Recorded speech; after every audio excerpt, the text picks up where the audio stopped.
السلام علیکم دوستوں، انسائیڈ بائی معظم فخر میں خوش آمدید۔ پنجاب حکومت بچانے کے لیے پی ٹی آئی نے اپنا زور لگانا شروع کر دیا۔ فیاض الحسن چوہان صاحب کی ذمہ داری لگ گئی ہے کہ ترین گروپ میں توڑ پھوڑ کرنی ہے، اور اسد عمر صاحب کی ڈیوٹی یہ لگ گئی ہے کہ انہوں نے پنجاب میں اہم ترین اتحادی کاف لیگ کی ناراضگی کو دور کرنا ہے، اور اسی ایجنڈے کو پورا کرنے کے لیے اسد عمر صاحب پہنچ گئے لاہور، اور لاہور آ کے ان کی ملاقات ہوئی ہے چودھری برادران کے ساتھ اور چودھری پرویز الہی صاحب کے ساتھ، اور اس موقع پر مونس الہی بھی موجود تھے۔ اور جو ایجنڈا ہے یقینی طور پر وہ پنجاب حکومت کو بچانا ہے، کیونکہ مسلم لیگ نون کی طرف سے اب اس بات کے بار بار اشارے مل رہے ہیں کہ وہ پنجاب میں پی ٹی آئی کی گورنمنٹ یعنی عثمان بزدار صاحب کی گورنمنٹ کو نہ صرف ہٹانے کے لیے سنجیدہ ہے، بلکہ اس کے لیے انہوں نے باضابطہ طور پر کام کا آغاز بھی کر دیا ہے، اور یہ یقینی طور پر عمران خان صاحب کے لیے کسی طور بھی قابل قبول آپشن نہیں ہے۔ لہٰذا ان کے پاس دو آپشنز بچتے ہیں، ایک تو جہانگیر ترین گروپ کے اندر پھوٹ ڈلوائی جائے، اور دوسرا چودھریوں کو منوایا جائے، کیونکہ اگر چودھری نہیں مانتے تو پھر پنجاب کے اندر تبدیلی بہت زیادہ آسان ہے۔ اور چودھری آپ کو معلوم ہے کہ گزشتہ کافی عرصے سے پی ٹی آئی گورنمنٹ کے ساتھ نہ صرف ناراض ہیں بلکہ انہوں نے دوریاں بھی اختیار کر لی ہیں، اور دوریاں صرف پی ٹی آئی کے ساتھ نہیں بلکہ پی ٹی آئی کے جو گورنر ہیں چودھری سرور صاحب ان کے ساتھ بھی ان کی دوریاں ہیں، اور چیف منسٹر پنجاب عثمان بزدار صاحب ان کے ساتھ بھی انہوں نے فاصلہ اختیار کر لیا ہے۔ اور یہ تناؤ اس حد تک بڑھ چکا تھا پچھلے دنوں میں کہ عثمان بزدار ملنا چاہ رہے تھے وہ اس استحقاق بل پر جو چودھری پرویز الہی صاحب نے بطور سپیکر پنجاب اسمبلی منظور کرایا تھا، اور جس کے نتیجے میں ان کے پاس وہ اختیارات مل گئے جو برابر جو چیف منسٹر کے لیول کے ہیں، یعنی وہ کسی بھی معاملے پر پنجاب اسمبلی میں کسی بھی سرکاری افسر کو نہ صرف طلب کر سکتے ہیں بلکہ پنجاب اسمبلی اور سپیکر کا حکم نہ ماننے پر یا کسی بھی رکن اسمبلی کا کام نہ کرنے پر ان کو نہ صرف قید کی سزا دی جا سکتی ہے بلکہ جرمانہ بھی کیا جا سکتا ہے۔ لہٰذا یہ وہ اختیار ہے جو اس وقت چیف منسٹر پنجاب کے پاس بھی نہیں، اور اسی اختیار کی وجہ سے جو پی ٹی آئی ہے اور کاف لیگ ہے اس کے درمیان آ گئے اختلافات، کیونکہ پی ٹی آئی یہ سمجھتی ہے کہ کاف لیگ کے پاس یہ جو اختیارات ہیں یہ شب خون ہے ان کے اختیارات پر، کیونکہ وہ ایک اپنے آپ کو ایک مؤثر پنجاب حکومت تصور کرتے ہیں۔ لہٰذا اس وقت جو اسٹرائکہ بن رہا ہے پنجاب کے اندر جہاں پر اختیارات موجود ہیں اس کے ایک تکون جو ہے وہ مرکزی جو تکون کا ایک سرا ہے وہ چودھری برادران ہیں۔ لہٰذا اسد عمر صاحب کی یہ خصوصی ڈیوٹی لگائی گئی کہ وہ نہ صرف پنجاب آئیں بلکہ آ کر چودھری صاحب سے بھی ملاقات کریں اور چودھری صاحب کو کے سامنے ساری صورتحال رکھیں، اور چودھری صاحب کو اس بات پر آمادہ کریں کہ جناب آپ ہم سے زیادہ دور نہ جائیں، کیونکہ آپ دور جائیں گے تو ہم کسی جوگے نہیں رہ جائیں گے۔ اس ساری صورتحال پر یہ کیا سینیریو بن رہا ہے اس پر آپ سے بات کروں گا، لیکن اس سے پہلے آپ کے ساتھ جس معاملے کا میں ذکر کرنا چاہوں گا وہ ہے جو اسلام آباد ہائی کورٹ کی طرف سے ایک آرڈر پاس کیا گیا ہے، اور جس میں یہ کہا گیا ہے کہ جناب یہ جو ابھی تازہ پلاٹوں کی الاٹمنٹیں ہوئی تھیں جو F14 اور F15 اسلام آباد کے جو سیکٹر ہیں جہاں پہ chief justice of Pakistan mister justice Gulzar سمیت کئی جج صاحبان، کئی بیوروکریٹس اور کئی ماتحت عدلیہ کے بھی جج صاحبان کو پلاٹس الاٹ کیے گئے تھے، اور آج اسلام آباد ہائی کورٹ کے چیف جسٹس اطہر من اللہ نے نہ صرف اس عمل کو روک دیا ہے بلکہ انہوں نے جو ریمارکس دیے ہیں وہ بہت زیادہ اہم ہے، بلکہ انہوں نے جو تفصیلی فیصلہ جاری کیا جو اس وقت آپ کی سکرین پر آپ کو نظر آ رہا ہے، اس فیصلے میں بھی ان کا یہ کہنا ہے کہ یہ جو ماتحت عدلیہ کے ان جج صاحبان کو بھی پلاٹ الاٹ کر دیے گئے جو فائنینشیل کرائمز اور دیگر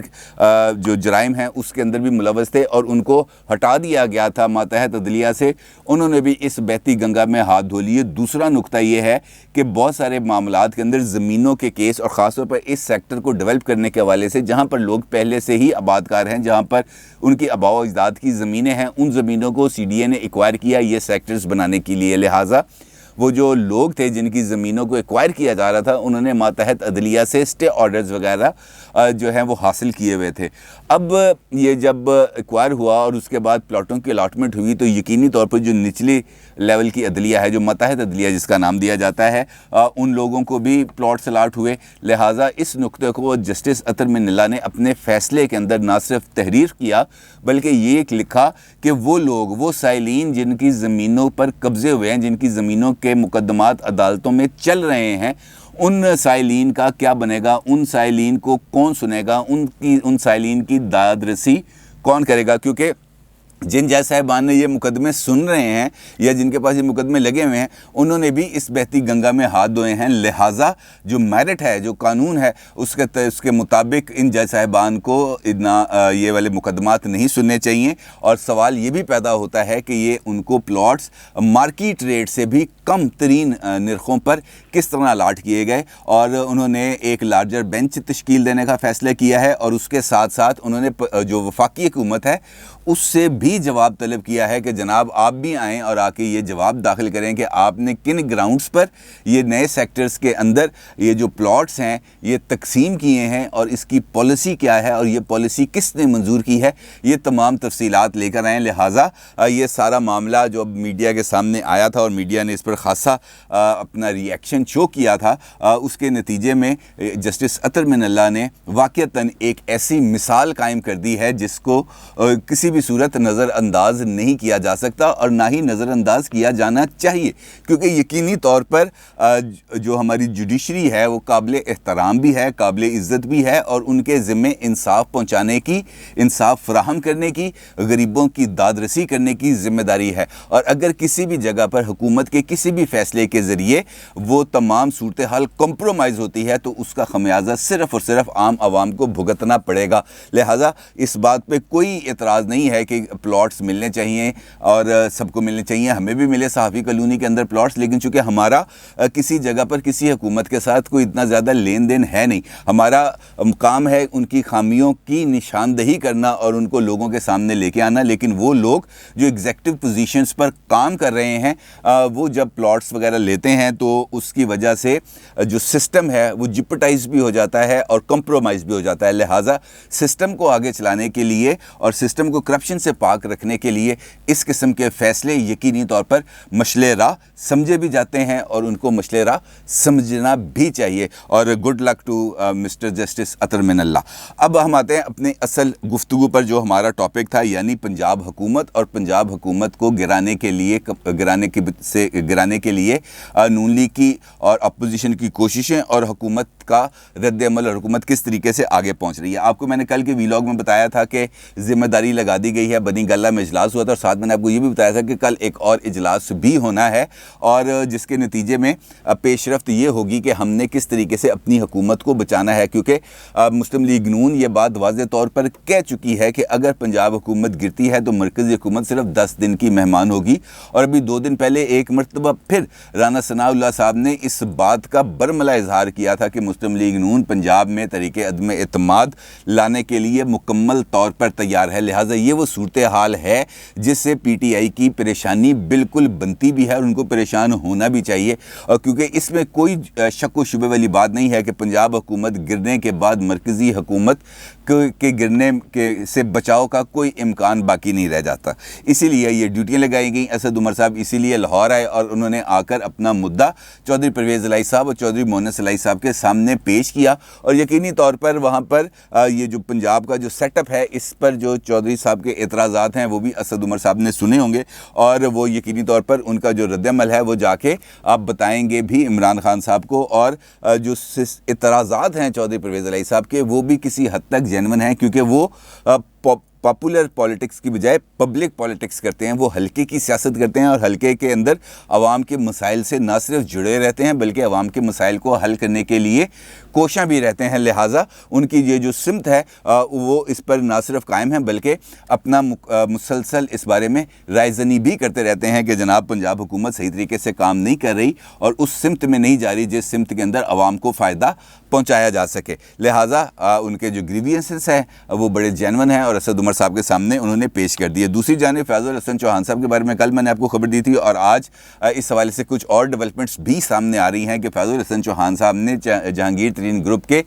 2 اہم ارکان سے نہ صرف رابطہ کیا ہے بلکہ ان کی آج یا کل ان کے ساتھ ملاقات بھی متوقع ہے۔ اس میں سے ایک شخصیت ہیں خرم لغاری صاحب جو مظفر گڑھ سے رکن پنجاب اسمبلی منتخب ہوئے تھے، اور اس کے ساتھ ساتھ ہیں عبدالحی دستی صاحب، یہ بھی رکن اسمبلی بھی ہیں اور معاون خصوصی ہیں وزیر اعلیٰ پنجاب کے۔ ان کے ساتھ جو ملاقاتیں ان کی طے ہوئی ہیں اس میں جہانگیر ترین گروپ سے ان دونوں شخصیات کو فاصلہ اختیار کرنے اور دوبارہ عمران خان صاحب کے کیمپ میں آنے اور عمران صاحب پر مکمل اعتماد کا اظہار کرنے کے لیے جو ترغیبات ہیں اس کی پوری فہرست میں نے کل آپ کے ساتھ پیش کی تھی. لیکن یہاں پر ایک اور ڈیولپمنٹ بھی ہے اور وہ ایک اس صورتحال کی عکاسی کی ہے. معروف تجزیہ نگار سہیل وڑائے صاحب نے کل جیو کے ایک پروگرام میں ان کا یہ کہنا تھا کہ پنجاب حکومت کا اور موجودہ حکومت کا یہ جو ہائیبریڈ سسٹم ہے اس کے بارے میں یہ بات طے ہو گئی ہے کہ اس سسٹم کو اگلے 5 سال کے لیے نہیں چلایا جا سکتا. لہٰذا اس سسٹم کو اب آگے بڑھانے کے لیے یا اس کو تقویت دینے کی کوئی وجہ باقی نہیں رہتی. اور جہاں تک جہانگیر ترین صاحب کے گروپ کا تعلق ہے تو سہیل وڑائے صاحب کا اس حوالے سے یہ کہنا تھا کہ جہانگیر ترین گروپ اس وقت انٹیکٹ ہے اور یقینی طور پر ان کو بھی اس بات کا اندازہ ہے کہ عمران خان صاحب جب مصیبت میں پڑتے ہیں تو وہ جہانگیر ترین گروپ کو ترغیبات بھی دیتے ہیں اور ان کو اپنے ساتھ ملاتے بھی ہیں. لیکن یہ بات بھی جہانگیر ترین گروپ بہت اچھے طریقے سے جانتا ہے کہ عمران خان صاحب کی کتاب میں ان کے لیے اگلے الیکشن میں ٹکٹ اویلیبل نہیں ہے. لہٰذا ان کو اپنے لیے ایک فیوچر پلاننگ کے تحت کوئی نہ کوئی اپنے لیے راستہ اختیار کرنا پڑے گا. اور جہانگیر ترین گروپ چونکہ پاور پالیٹکس کے اندر بہت زیادہ ان رہ چکے ہیں اور ان ہیں بھی، اور وہ بھی اس وقت کا انتظار کر رہے ہیں جب لوہا گرم ہوگا تو وہ چوٹ لگائیں گے اور اس کے لیے ان کو اس تھپکی کا انتظار ہے جو اسٹیبلشمنٹ کی طرف سے ان کو دی جائے گی. اور سہیل وڑائے صاحب کے مطابق یہ تھپکی اکتوبر اور نومبر میں متوقع ہے جہانگیر ترین صاحب کو ملنے کے لیے. اور اس کے ساتھ ساتھ انہوں نے سہیل وڑائے صاحب نے اس بات کا بھی انکشاف کیا کہ پی ٹی آئی کے اندر ایک اور گروپ، ایک اور دھڑا وہ ٹوٹنے کے لیے مکمل طور پر تیار ہے اور جہانگیر خان ترین صاحب اس دھڑے کو کیچ کرنے کے لیے، اس کو اپنے ساتھ شامل کرنے کے لیے، اس کو اپنے ساتھ الائن کرنے کے لیے بھی مکمل طور پر تیار ہیں. لہٰذا یہ جو فیوچر کی جو گیم بنے گی، جو پلان بن رہا ہے، اس پلان کے مطابق اکتوبر اور نومبر یہ 2 اہم مہینے ہیں جہاں پر ہر طرح کی پولیٹیکل پیش رفت ہوگی. اور اس کے لیے انہوں نے جو اشارہ دیا تھا وہ بھی خاصا واضح ہے. ان کا یہ کہنا تھا کہ کچھ ایسے معاملات ہونے جا رہے ہیں اگلے 1-2 مہینے کے اندر جس کے نتیجے میں یہ جو ڈیولپمنٹس ہیں جو ابھی آپ کو ہوتی ہوئی نظر نہیں آ رہی وہ آپ کو ہوتی ہوئی نظر آئیں گی. لہٰذا جہانگیر ترین گروپ صاحب جو خاموش بیٹھے ہیں تو اس خاموشی کے پیچھے ایک حکمت ہے اور وہ حکمت یہ ہے کہ ان کو نظر آ رہا ہے کہ فیوچر کے اندر وہ کیا اور چیزیں حاصل کر سکتے ہیں اور وہ جو چیزیں حاصل کر سکتے ہیں اس کے لیے ان کو انتظار ہے ایک تھپکی کا اور اس دھڑے کا جو ٹوٹ کر ان کی جھولی میں آ گرے گا. اور اس کے بعد ان کی بارگیننگ پوزیشن نہ صرف بہتر ہو جائے گی بلکہ وہ بادشاہ گر کا روپ اختیار کر لیں گے. اور یہ بھی یقینی طور پر عمران خان صاحب کے لیے ایک سردرد ہے جو مستقبل میں ان کا انتظار کر رہی ہے. اپنی رائے کا ضرور اظہار کیجیے گا. آپ کا بہت شکریہ. اللہ حافظ.